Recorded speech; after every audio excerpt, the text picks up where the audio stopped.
The following video contains spoilers. We suggest watching the episodes alone in the dark. Yo ho, Wolfpack! Captain CatTazTrophy on deck. And we're gonna play pirates in order to shanghai that evil female dog who plundered our very trust. I'm Blindbeard the pirate. You know, I don't think I can do this. I know tons of our viewers have been craving vast Goosebumps galore, but after everything that's happened lately, I'm not sure if I'm even in the mood to do this anymore. That's a darn shame, because I leapt galaxies just to see this. Blacksmithorange!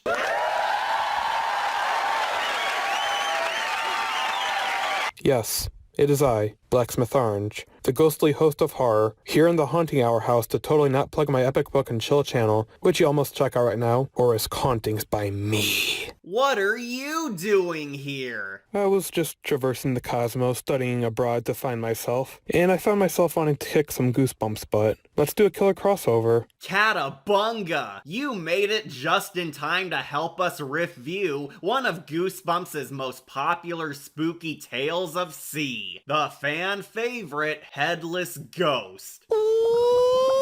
Ah yes, an episode admired that many fans of the show watching it realized that our favorite low-budget horror series could actually reach movie quality levels of greatness. Believe it or not, R.L. Stine's novel of this very tale actually didn't reach the same heights of popularity as the adaptation did. Truthfully, the book's version is slightly divisive amongst fans. Nothing terrible at all, as it does have many great moments and subtle scares. However, the ep was so good that it blew the source material out of the water for many a Goose fan. Indeed. The reason why the novel wasn't an instant classic compared to the likes of The Haunted Mask or Dead House is due to the slower, melancholy approach Stine experimented with, and having the ghosts kept vague throughout most of his adventure, which numerous readers did not get into. Oh, I'm so bored. Maybe I'll clean out my wallet. However, so many fans inform me that they adore the adaptation precisely because they feel it improves upon all the weaknesses of the book and injects more life or death suspense to make it more energized than the low-key, dreary haunted house tales. Our old pals Billy Brown and Dan Angel penned this script themselves, which does grant me hope that there are some golden doubloons submerged in this chest, because these two made lots of treasure. There's a very vocal fan base who legit prefer the episode over the book, but also book fans defending that the page was better. It's certainly an acquired taste. They were here to check out the visual medium stab at bringing a mixed book onto the big screen. Despite split fan reception, many Goosebumps tales were salvaged or even upgraded by the show's spin on them, and the Headless Ghost does have endless potential for grim terror, which is why the Ghost and Cat are here, united to see if our favorite horror saga caught a real whale of a tail with this trip. So, let's stop wasting time and set sail. Is this episode truly a perfect portrait which captures the soul of Goosebumps' greatness? Or does it deserve to be beheaded? This is our wacky fishing trip on the beloved campfire story, The Headless Ghost. It's headless, not brainless.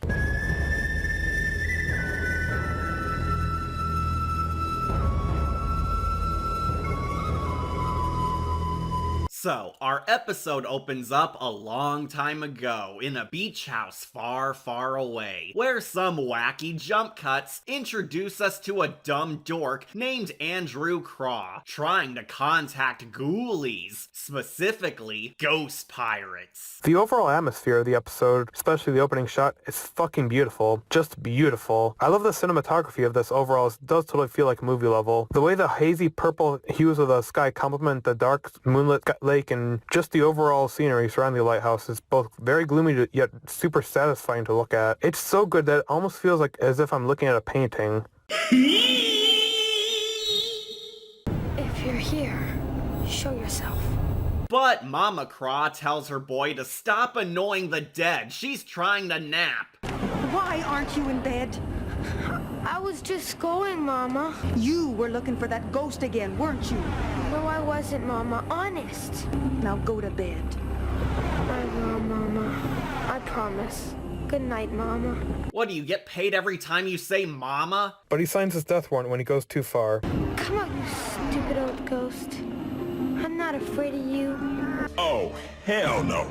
You know, it's rather careless on the boy's part to piss off a ghost like that. Like, WTF, I can understand being annoyed with a ghost ghosting you, but what do you expect would happen when you piss off a ghostly murderer? Free hugs? But of course, the Babadook beheads him. We cut ahead to present day, where we meet Otto, the eccentric tour guide, and our two protagonists, Stephanie and Dwayne, as the haunted beach house has been renovated into a ghost museum for tourists to see famous murder sites in this scare city, being dubbed the Hill House. A cute little shout out to The Haunting of Hill House by Shirley Jackson, as a way for Stine to sneak in those horror homages. Dwayne and Stephanie are basically two pranksters who love causing scares around town for the lulz, especially at Hill House. We went too far that time. She was really scared. That's the point, Dwayne.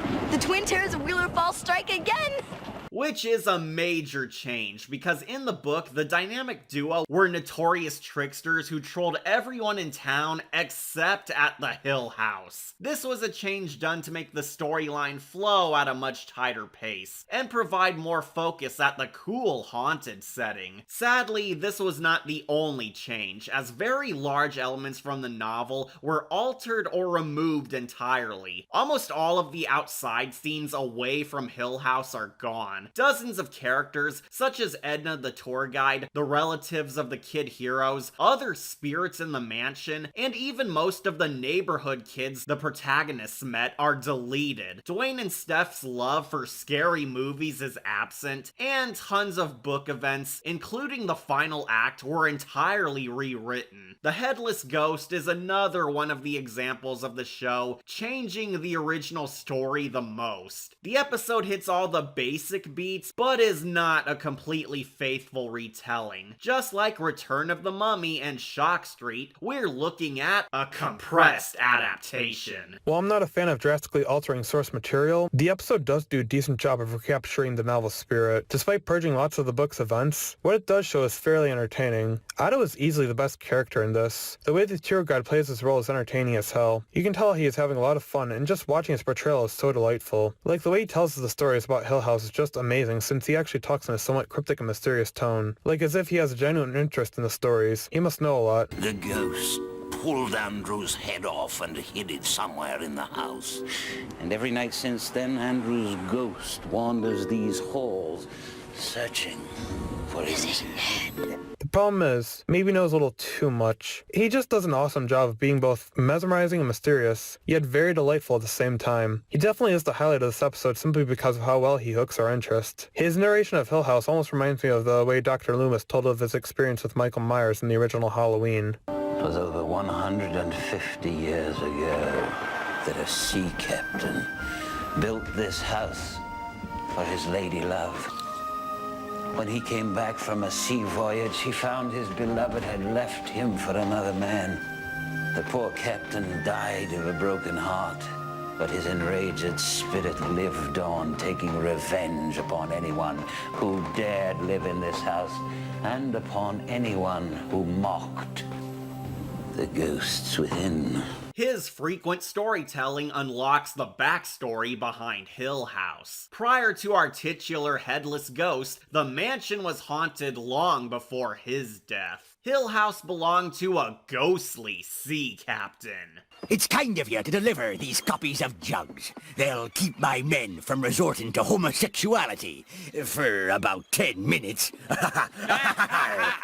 Long ago, there was a sea captain who lived here who lost his beloved wife to another man when she presumed he died traversing the ocean. Overwhelmed by depression, he soon died of loneliness. For reasons we can't explain.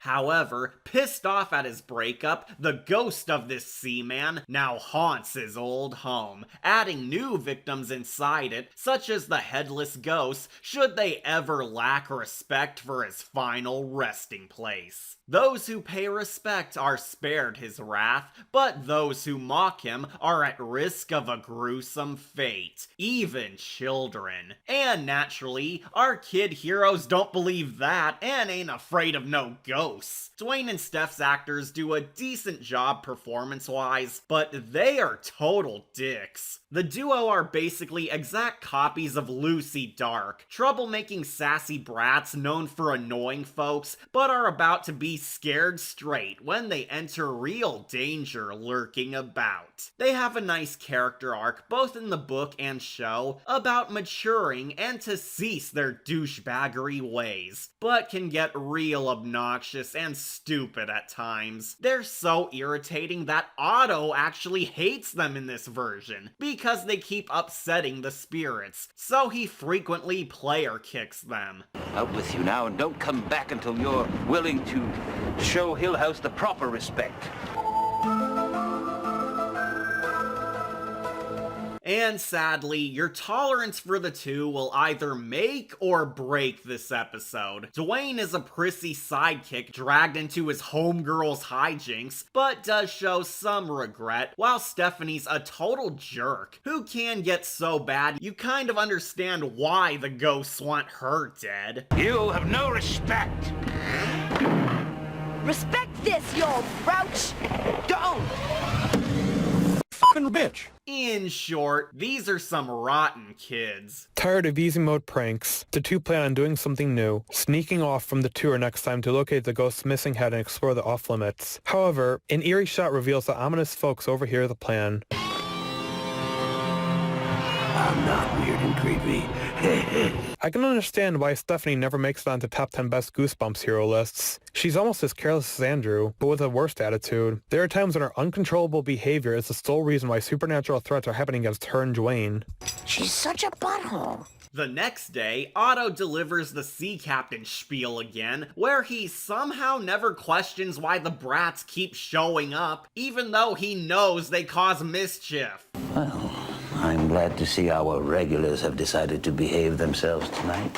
After all, 75th time's the charm. Each of these portraits represents some poor soul who tried to live in this house and then died a horrible and grisly death. As a ghost, I have to say the way my people are portraying this is a very mixed bag. While we do just appear like regular people and it can sometimes be hard to tell if we are ghosts, the idea of them being hostile just perpetuates a very harmful stereotype and gives others a very negative view of us. Makes me kind of angry. Stine, I love you, but do better. While Otto puts on a repeat, the duo sneak into the private captain's office in order to find that head. But Dwayne starts getting cold feet at the warning signs. I think this place is off limits. Oh, great.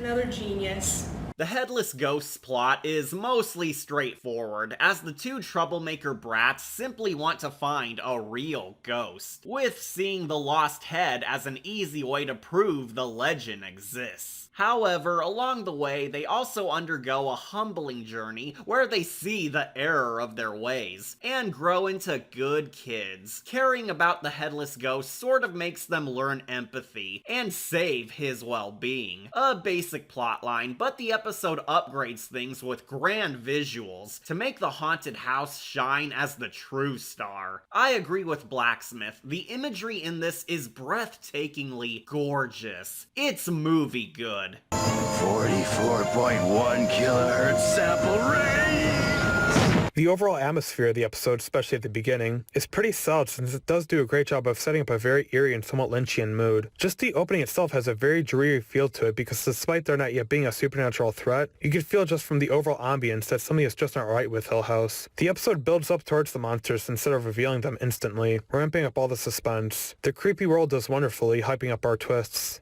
Unfortunately, I do think the writing is lacking at times. We seriously get 3 fake outs. 2 of Steph trolling Dwayne until when they hide from a ghost, they only get in trouble with Otto, who bans them for life. The Otto fake out is pretty clever since he finds them easily due to knowing this house like the back of his beard. But so far, nothing ultra scary has occurred since the intro. My big gripe is that they save way too much gold content for the halfway point. I want it now.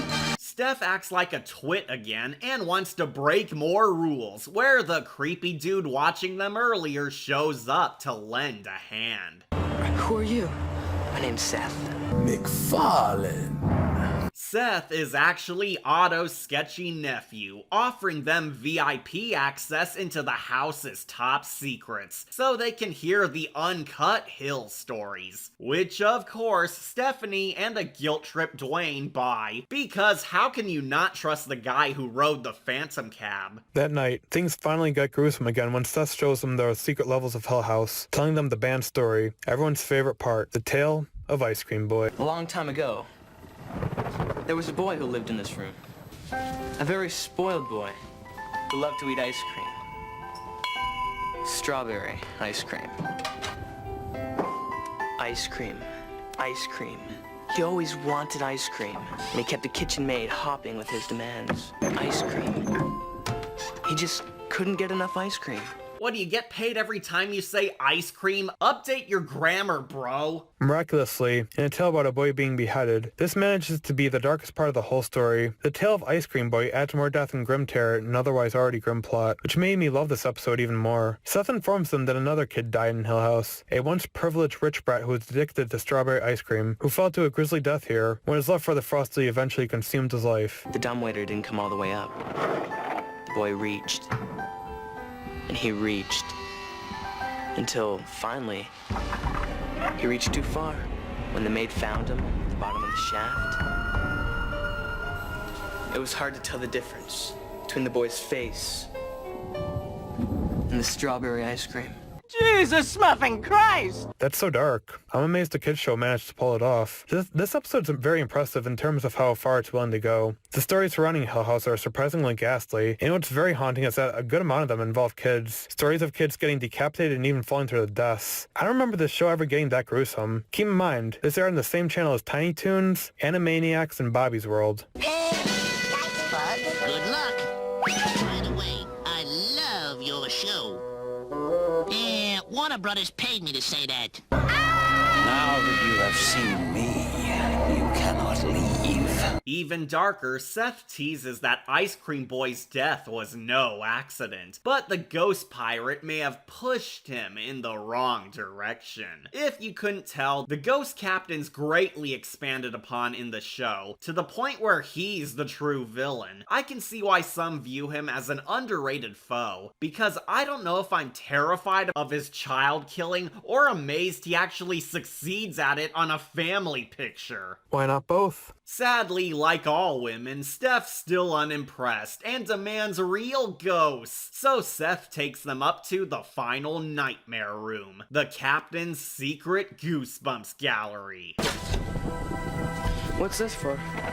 Oh. They say that the captain's ghost paints a portrait of his latest victim.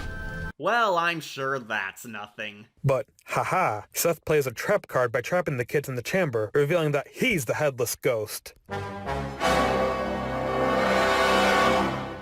I'll need a new head. And guess what, Dwayne? I'm gonna take yours. I need your head, Dwayne. I need it too. And apparently he plays the Batman Beyond theme? It won't hurt. Well, maybe just a little. It's only a second. Quick twist. Come right off. Snap.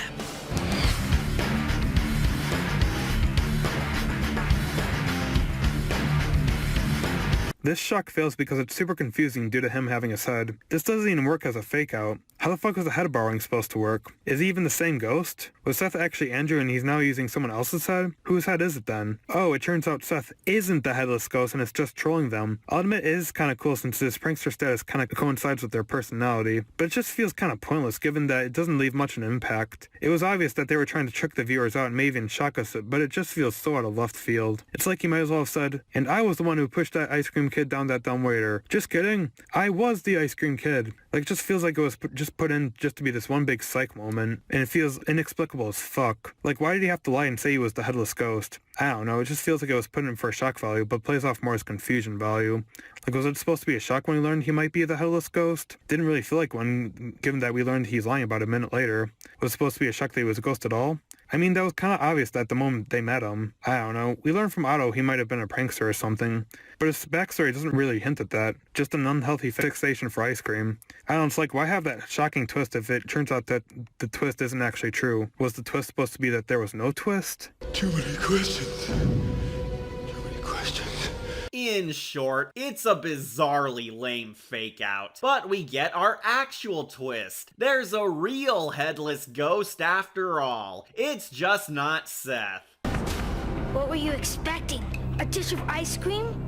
Yep, in the final act of this headless ghost story, only now does the headless ghost show up. And it's pretty disappointing. Andrew's actor is just plain terrible, and even worse are the ghost effects. These are some of the worst CGI I've ever seen, since they're hilariously fake and make the Twilight Zone's outdated work look like Jurassic Park. Ironically, the titular headless ghost is my least favorite part of the story, thanks to this. Rape my childhood, will you? You'll all die! You will all die! It doesn't help that the ghost boy is also a major dick. In the book, Ghost Andrew was actually nicer thanks to his redemption arc. When the kids help him reunite his head and body, he gratefully thanks them and ascends to heaven. But for reasons I don't follow, the headless ghost is a prick, even when he gets his head back. What are you looking at? Who, me? Don't play innocent with me, girly girl, or you'll find out that my bite is worse than my bark. Fucking bitch. So, after Andy finally retrieves his head, he just leaves. Was that it?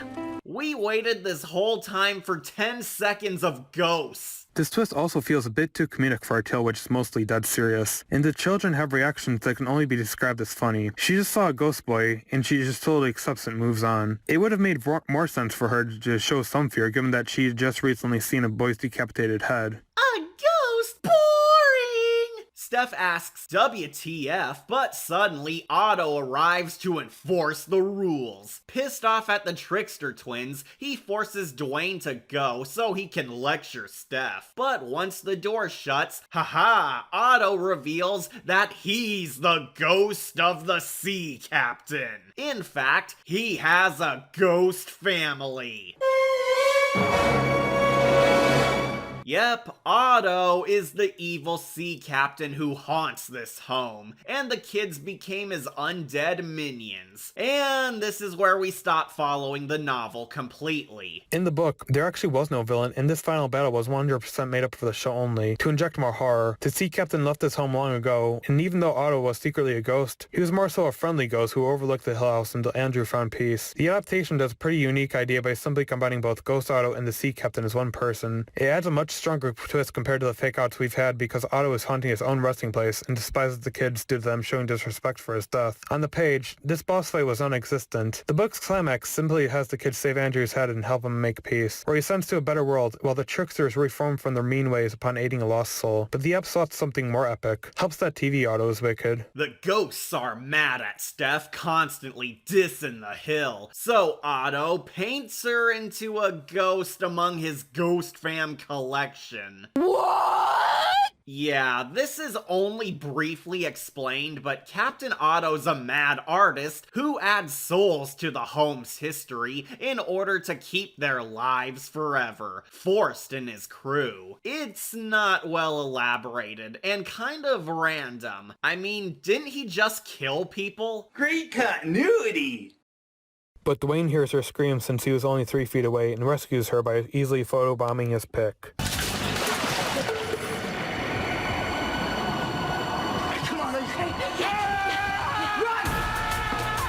You suck. While I do enjoy an epic climax, this is so bad. The villain's easily defeated faster than Nia, and as the duo escape, we get awful effects galore. Otto's too goofy when we see him flying around like Superman. Look everyone, Wolf's a ghost too!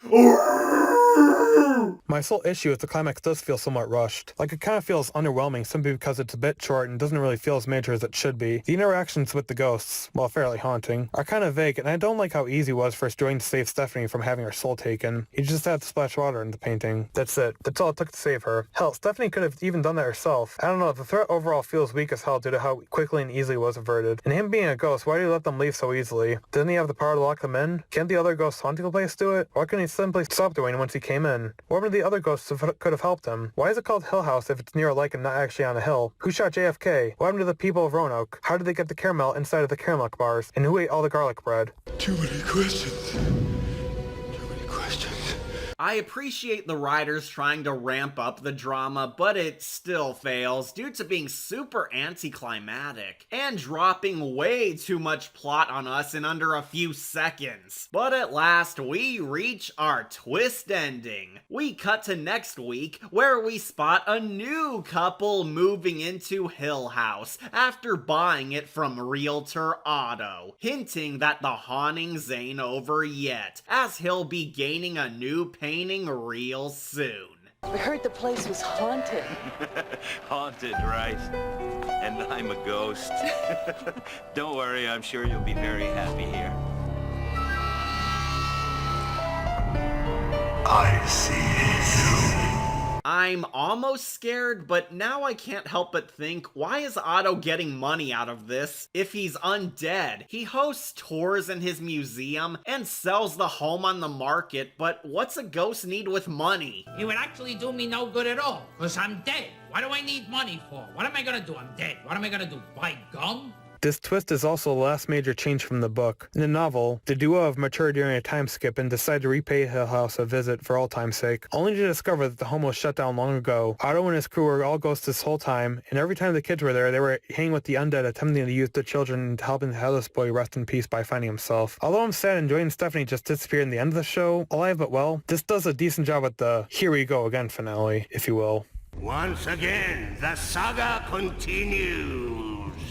Anyways, that's the end of the beloved fan favorite, the Headless Ghost. And it's a nice return to old-fashioned campfire ghost stories, but it's not the best catch of the day. Won't lie, I never saw this episode as an all-time classic. I remember liking it just fine and having fun with the dark horror moments, but it's not a tale I race to rewatch. I think the ghosts actually have genuinely cool backstories. I'm very impressed by how grim the plot goes. The atmosphere's perfect, the plot has fun from time to time, dazzling visuals, some genuinely good jokes, and Otto rocks. However, the effects are pond scum. I never found it scary beyond the fridge horror. Stine's fake-outs are weak, Dwayne and Steph lost their nice character arcs, and the final act rushes way too much. Kids might definitely love it up until they see the trash CG, yet I don't find it compelling enough to place high up there, next to the golden gems. I felt like it could benefit from being a two-parter, because there's clearly good content here, but what we got falls a tad short. This is a pretty solid episode.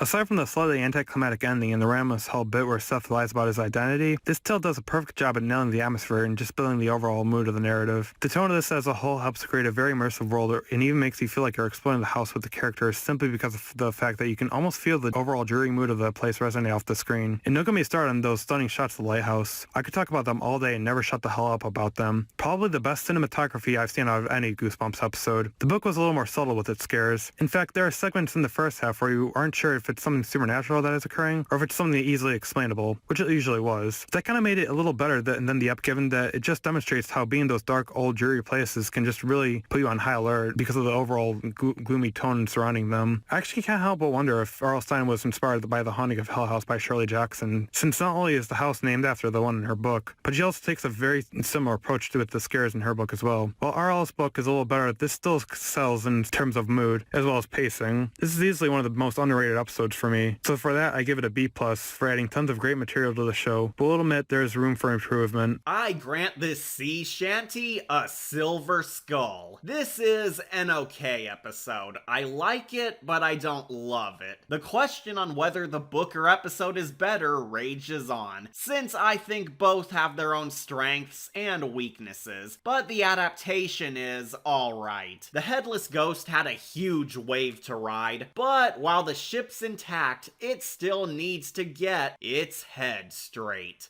I'm Blacksmithorange. And I'm CatTazTrophy. And we'll haunt your screen again next time. Thanks for showing up, Blacksmith. So glad to have our first ever Goosebumps crossover review. No problemo, kitty. Just glad to help. Oh, speaking of which, would you mind signing up as our backup here? We're entering a death battle against my psycho ex-girlfriend, and could use some help.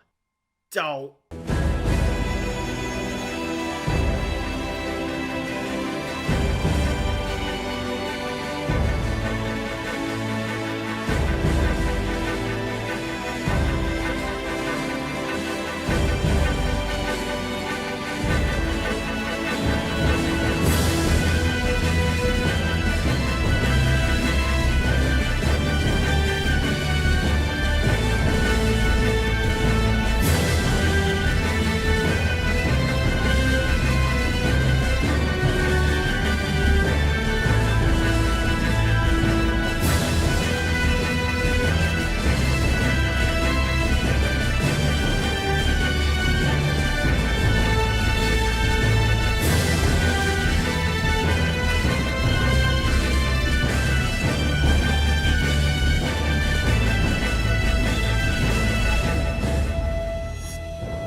What's up, kitty cat? Why so glum? Oh, I'm just thinking to myself. Thinking about the future. What's wrong with that? We're gonna stop Pinky Dye. You've caught up on many requests, put out more vids than normal, and you'll rise into a galactic legend. Well, I was actually pondering over something else regarding me in this show. Something Thundercatter said got to me. Maybe he was right about one point. That I'm not this peppy hotshot I started out as anymore. That perhaps this kitty shouldn't bother doing what he's doing. You're not giving up now, are ya? We gotta stop Pinky. Oh, I know. Don't get me wrong. That chick's psycho, and we will end her. However, I'm unsure about who I am. House, do you think our era is at an end? Is our time over? That we're just from a bygone past of dated web reviewers who came and left? That this channel is just a waste of time now and I should move on to something more? Maybe I should bow out once everything settles. But Cat, you love this show. I did. I truly did. But learning that my show hasn't evolved to higher status, Pinky being a hyperactive nut, and not growing into my own has made me question, what's the point anymore? I started this all to have fun, but feels like the fun's drying up. I've turned friends against me, the channel's not even good, and nobody would care if I just stopped everything. I'm not happy, and feel as if maybe I'm on my way out the door, forgotten. You still have me, pal. Thanks, House. That means a lot, but I'm still unsure. Don't second guess yourself now, Cat, because you're needed now more than ever. Katana! Yes, I've come in peace, my friend, and I'm not alone. Oh, my dear CatTazTrophy. It seems our paths are destined to cross again.